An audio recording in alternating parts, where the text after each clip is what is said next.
Alors, est-ce que la science est compatible avec la transcendance, avec la Torah? Question généraliste, mais qui travaille certaines personnes. On va poser très souvent la question. Alors, avant tout, je vais répondre une réponse qui n'est pas politique correcte. Non, c'est pas compatible, parce que, essentiellement, il y a un décalage qu'on va expliquer. En réalité, c'est compatible et incompatible en même temps.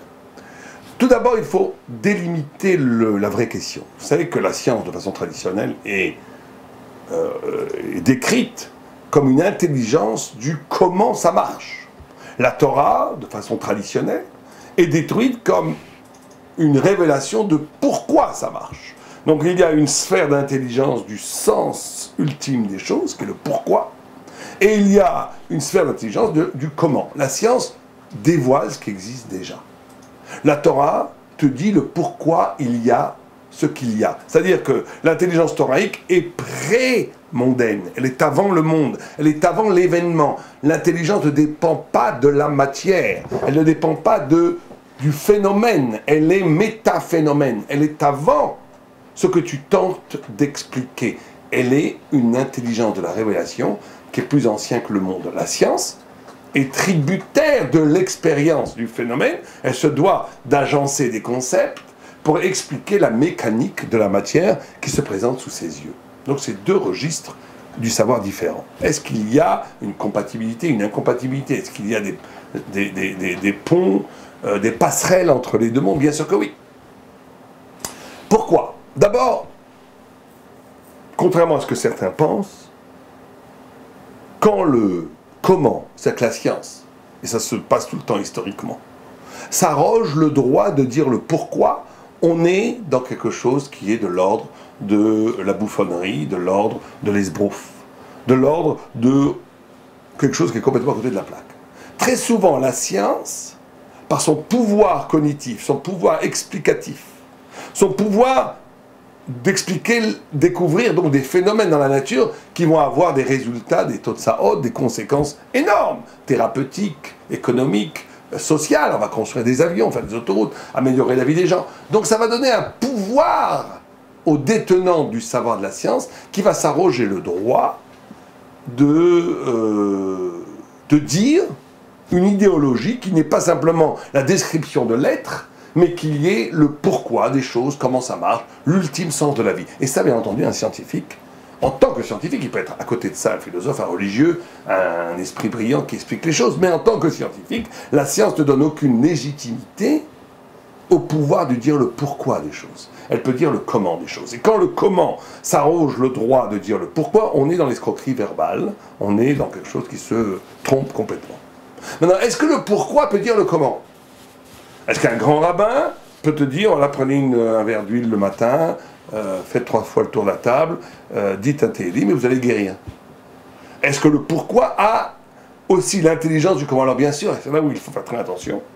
La Torah étant, la Torah étant l'ustensile qui a construit le monde, celui qui connaît vraiment la Torah connaît tout.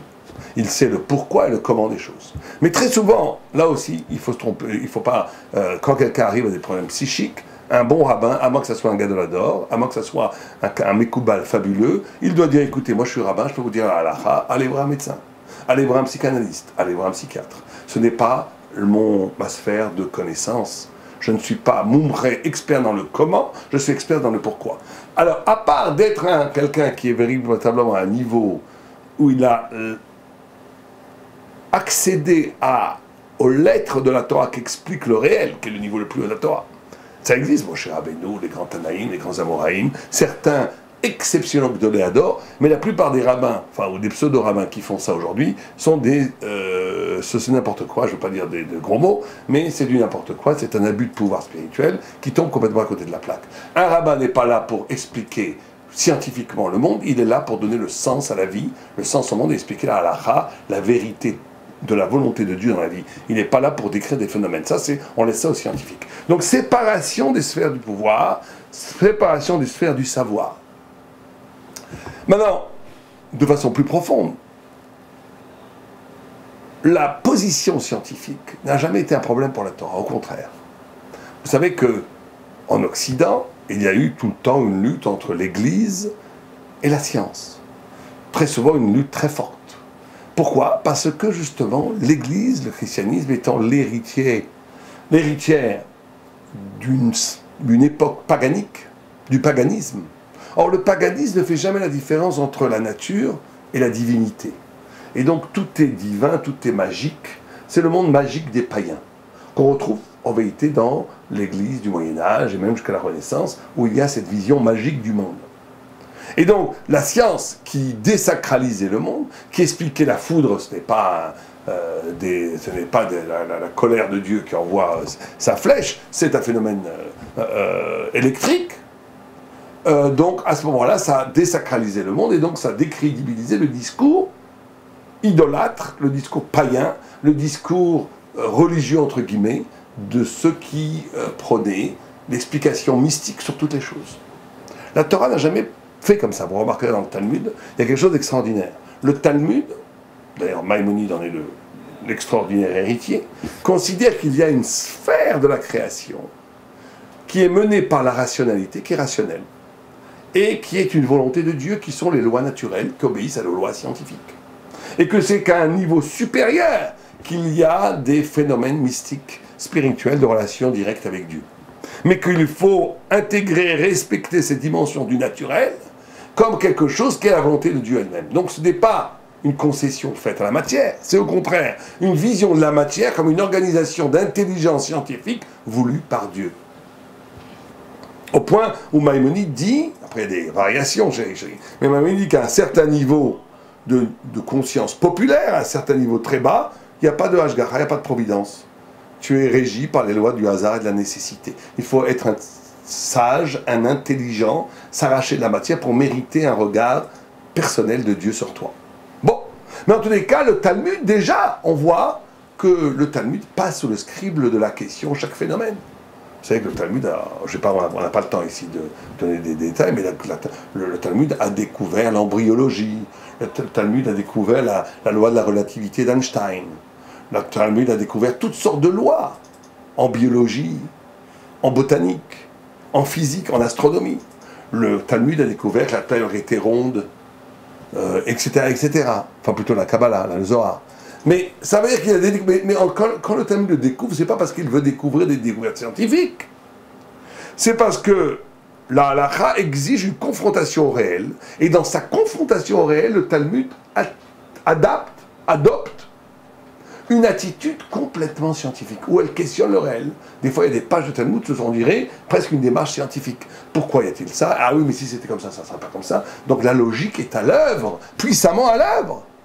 Mais ce qui est extraordinaire dans le Talmud, c'est que, et dans la Gemara, et dans la Torah, c'est que d'un côté, chez les non-juifs, vous avez ou la pensée mystique, qui annule la nature, ou une pensée scientifique, qui fait de la nature une totalité, totalisante, reléguant au rang de fable et de douce rêverie tout ce qui ne serait pas phénomène explicable à partir des catégories de l'esprit humain. La Torah se refuse à ces deux attitudes qui sont les deux des attitudes païennes. Elle dit non, païennes, parce qu'elles réduisent le monde à l'immédiateté ou de la superstition ou de l'esprit humain. Un homme est celui qui est capable de vivre ces deux dimensions. La sphère de l'immédiate réalité doit être captée à partir de l'esprit scientifique. Et la Gemara le demande. Mais ne jamais transformer cet esprit scientifique en totalité qui va expliquer la totalité du monde et des manifestations, de comprendre qu'il y a des niveaux, des sphères de connaissance. Et la Gemara, et encore plus la Kabbalah, fait cela. Elle te montre qu'à un certain niveau de connaissance, il faut garder cette rigueur scientifique, cette rigueur rationnelle, comme volonté de Dieu qui s'inscrit dans le niveau le plus bas de la création. Dès que tu as atteint, compris ce niveau de l'intellectualité du monde, tu vas plus loin. Et tu comprends qu'à partir du moment, le pourquoi de cette rationalité qui te fait arriver à des sphères où les concepts transcendent, excèdent toute pensée rationnelle, elle t'amène à la spiritualité pure. Et encore plus loin, elle t'amène à une contemplation du divin lui-même. Mais cette pyramide, cette architecture de la création, donne une place à l'esprit scientifique. C'est pour ça d'ailleurs que je pense que beaucoup de juifs ont été des grands scientifiques, parce qu'ils ont été entraînés pendant des siècles à une pratique de la critique de l'interrogation du réel qui est inhérent à l'activité talmudique. Maintenant, un dernier point qui est très important, c'est qu'il faut comprendre, c'est que pour la Torah, il n'y a pas en dernière instance de différence. Ça veut dire que l'homme peut penser 1 plus 1 font 2, 2 plus 2 font 4. La pensée la plus élémentaire de la logique n'est qu'un produit en vérité de la Torah. En d'autres termes, l'homme n'est pas religieux parce qu'il pense. L'homme pense parce qu'il est touché par la grâce de la religion, ça veut dire de la présence divine. Qu'est-ce que je veux dire par là? C'est très simple. Vous prenez ce stylo. Ce stylo, c'est de la matière qui est réduite dans ses structures à ce qu'il est. Il ne pourra jamais penser. Vous prenez n'importe quelle chose qui sont matérielles, elles ne pourront jamais développer un concept. Vous prenez un animal, il ne pourra jamais articuler une pensée, un concept, des idées, jamais. Pourquoi? C'est très simple. Parce qu'il est construit à partir de son être, il est ce qu'on appelle déterminé. Il est dans les limites de sa réalité. L'homme, et c'est ça le Adam, Adam, en hébreu, c'est un anagramme, c'est les mêmes lettres que Méhod, qui veut dire beaucoup, excès. L'homme est la capacité d'être ou de ne pas être, d'être plus que ce que tu es. L'homme est touché par quelque chose, traversé, travaillé par une lumière, par une conscience, par une réalité spirituelle qui n'est pas lui.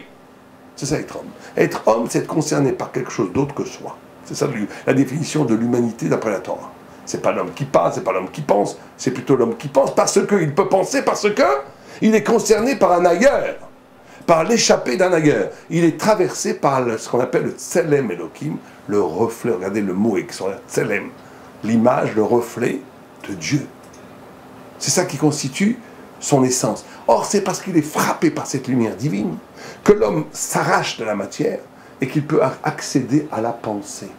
Donc, la pensée scientifique, tout physicien qui réfléchit, tout philosophe athée qui réfléchit, tout scientifique qui interroge l'univers, il ne se rend pas compte qu'il ne le fait que parce que, à l'intérieur de lui, il y a un événement religieux qui l'arrache de la bêtise animale, de la bêtise matérielle, qui fait que l'animal se contente de ce qu'il y a, il ne va jamais interroger le monde.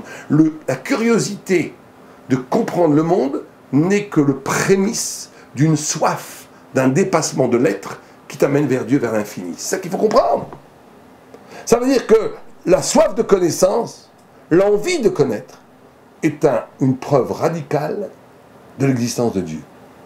L'envie, la soif de connaissance, la soif de connaître est une révélation de la dimension métaphysique de l'homme, au-delà du physique. Il cherche quelque chose, il est méhod, il est plus. Il cherche un dépassement, il cherche le sens au-delà de l'être, il cherche le sens des choses au-delà de l'évidence.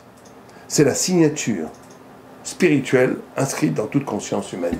Donc en vérité, à un certain niveau, la pensée scientifique n'est qu'un dégradé de la pensée spirituelle, ou plutôt n'est que la conséquence d'une pensée spirituelle, et fondamentalement, la spiritualité est à l'œuvre dans chaque mouvement intellectuel, dans chaque mouvement cognitif que l'homme fait. Chaque acte de pensée est en vérité un acte de prière qui rejoint le grand chant de célébration, d'amour.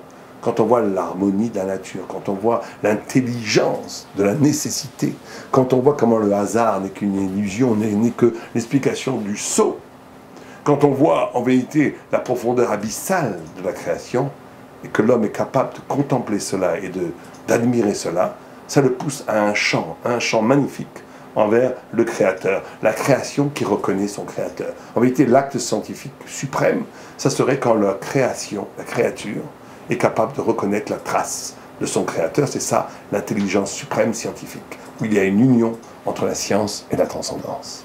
Allez, allez,